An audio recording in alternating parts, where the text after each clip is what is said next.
How is she? Not as good today. I'm sure she'll be glad to see you, though. The door to the sterile nurse home room opened to reveal a Pegasus lying on the elevated bed.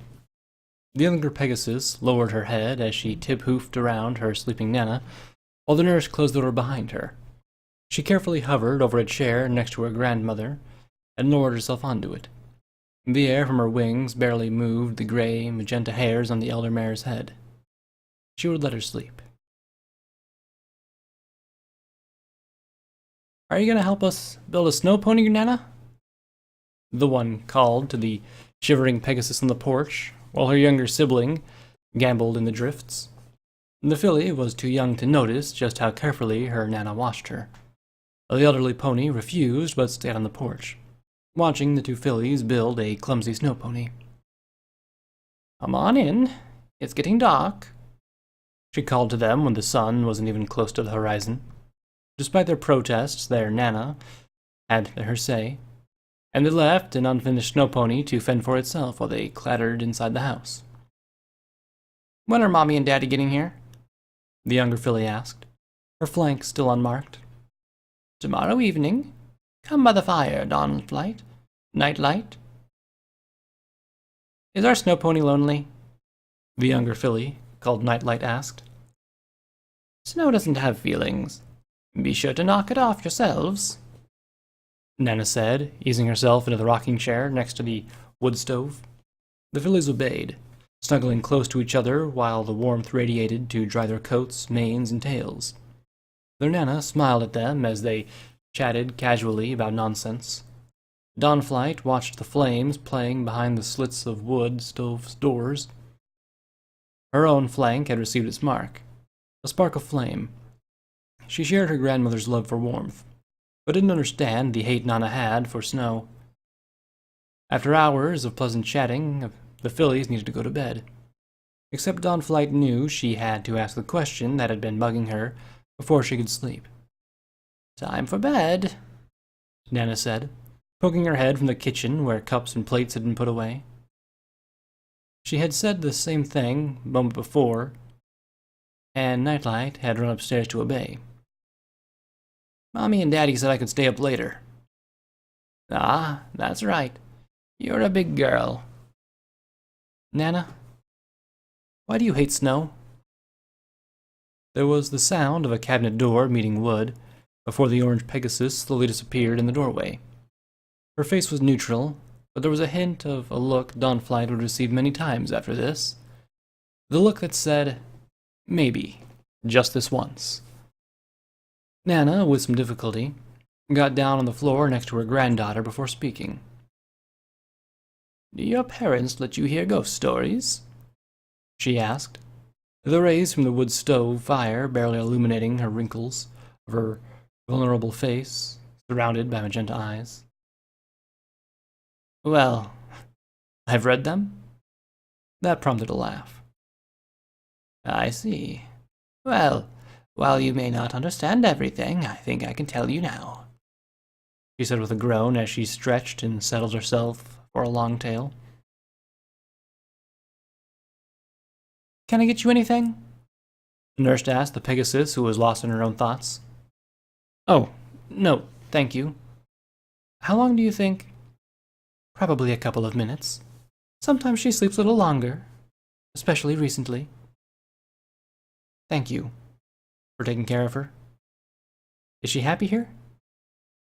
Well, she's had her moments, but I believe she is. She interacts with the others here and keeps herself busy when she's not sleeping. Okay. Well, let me know if you or her need anything. The button's right there, she said, leaving again after pointing to the red button on the nightstand. When she left, the bright yellow Pegasus looked back to her Nana. It amazed her how she never realized her grandmother was growing older until looking back and seeing the difference. What seemed like a mass of wrinkles then was now only a taste of what would appear. Almost all the magenta was gone from her mane. Aches that had seemed like an annoyance before were multiplied. She didn't remember seeing her grandmother change. She didn't remember growing older herself. Perhaps she never saw Nana age because no matter what her condition, She never changed from the grandmother who sat next to her granddaughter over a decade ago. "This is the story," Nana began, "of the night I became an orphan. It's not pleasant, but I'm not one to lie to you. One night, when I was too young to remember, a mare and a stallion returned home from visiting an old earth pony friend. They had taken a few too many glasses of drink and sought an inn they would find if they could follow the muddled directions of a party-goer who had also had too much. To get to the inn, they could follow the road or take a shortcut leading through an open field. They made the wrong choice and went through the field. It was snowing that night, snowing hard. The new year had been celebrated by every pony. I was wrapped in a shawl close to my mother's chest. She and the stallion walked against the wind and carried a few flakes. The wind wasn't harsh enough to chill the warmth that carried from them. They laughed raucously and still managed not to wake me as they stumbled through the snow, reaching only above their fetlocks. They leaned against each other for their warmth as they swayed across the field. The light from the party grew fainter as more snowflakes came between us and it. My mother looked around her, probably admiring the beauty of snowfall on a winter's night. It wasn't until the stallion complained that she lowered her head and quickened her pace next to him. The night was growing too dark to see more than a few feet in front of us, anyway. Thick clouds muffled a full moon, casting enough light to see the flakes that fell on their faces. The stallion grumbled, remarking that they should have taken the road. I think my mother began to worry then. I think she realized that perhaps they should have been a little more sober before leaving. They stopped, and her hoof went to me in a shawl. She should have brought her long coat, but she had dressed for style, not for warmth. He only wore a scarf and hat. These had gathered snow and were wet with melted ice or frozen by the wind. They turned back and realized that they were about to become very lost. The snow was now falling thicker and colder, more harshly. The snow blocked out any light from the house they had left. Their hoof prints were slowly disappearing behind them, softening by falling snowflakes, mere depressions filling fast. The wind began to bite. They argued about something, but half of what they said was drowned out by the frustration and hissing of the wind. After their argument, the stallion turned in the direction he believed they had come from, and cantered away in the ever-deepening snow. She followed him, but with her shorter legs and bundles she couldn't keep up. Her calls were lost in the storm. He was never heard from again. Dawnflight couldn't stop her shudder. How could he have abandoned a mare with her child? What happened to him? Her Nana looked at the filly with concern. "Perhaps I shouldn't. Please, tell me what happened to you and your mother. What happened next?" The elderly mare shifted again, snuggling closer to her granddaughter, wrapping her wings around her. After the stallion abandoned her, she turned and continued the direction that they were initially going. The snow was growing harsher every moment. It actually stung her eyes when she squinted to see ahead of herself, as the rays from the moon would occasionally light the falling snow, surrounding us in a wall of silver blue. I was still asleep. I had no idea of what danger I was in. My mother continued, blind at points because the snow stung her eyes too often. She would breathe snowflakes in and choke. She couldn't cover her nostrils and hurry at the same time. Her breath was harsh as the wind forced it into her lungs. Whenever she exhaled, ice built up on her muzzle. Her mane and tail were frozen, almost solid. She didn't see that the ground was uneven. Her hoof slipped on a hidden rock, and her legs snapped loudly. She collapsed for a while and held me close. Finally, she screamed for help. No pony heard her. She looked up and saw a very faint light in the distance. She didn't even know if it was real, but she had to at least try. Her limbs were going numb, but she could still feel the incredible pain when she tried to step on her broken foreleg again.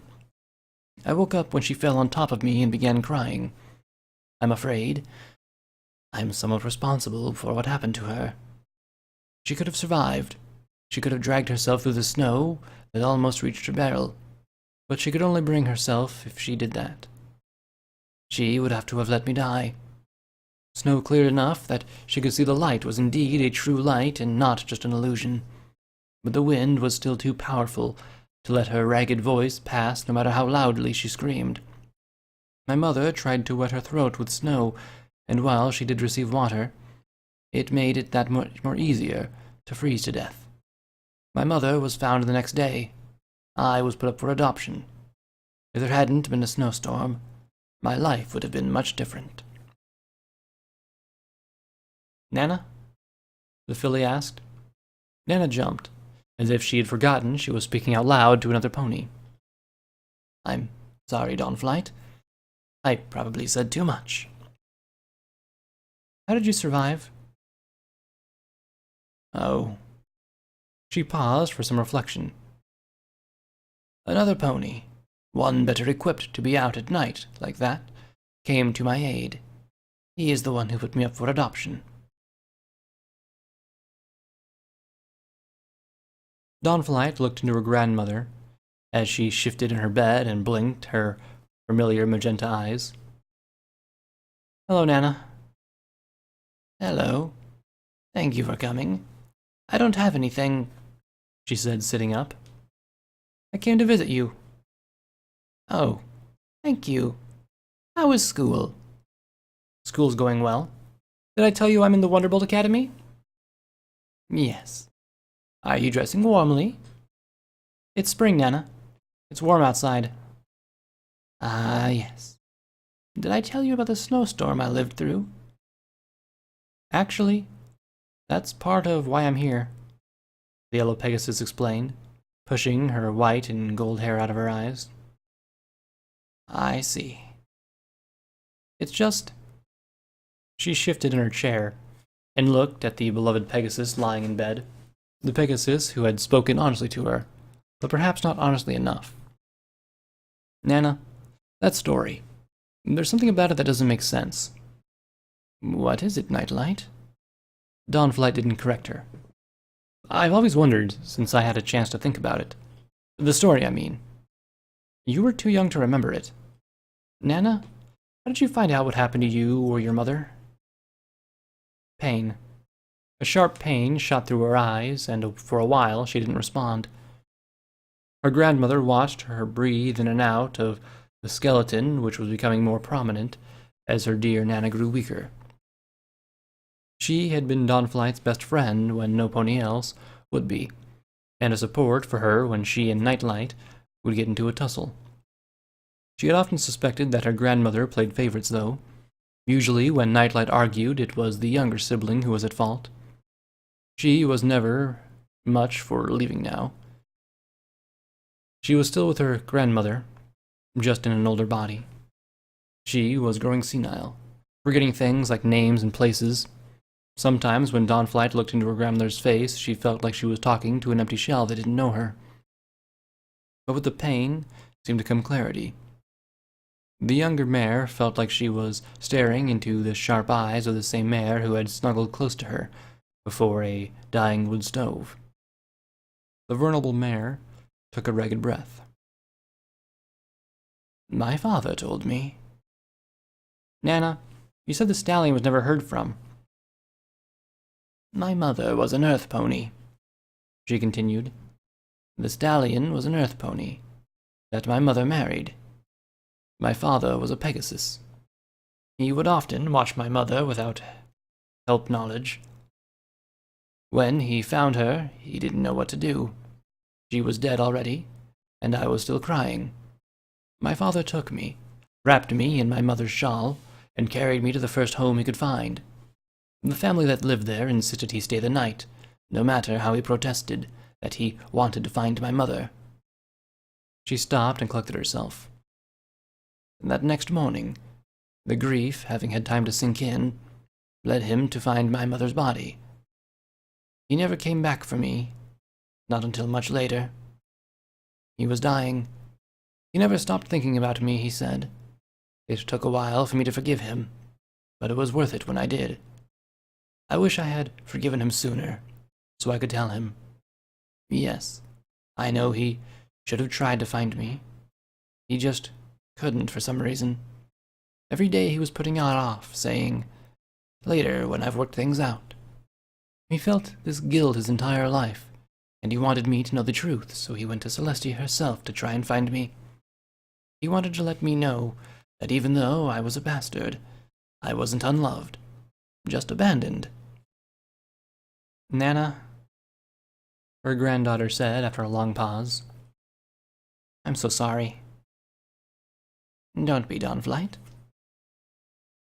"Yes, Nana?" "I love you." Dawnflight smiled as her eyes shimmered. "I love you too.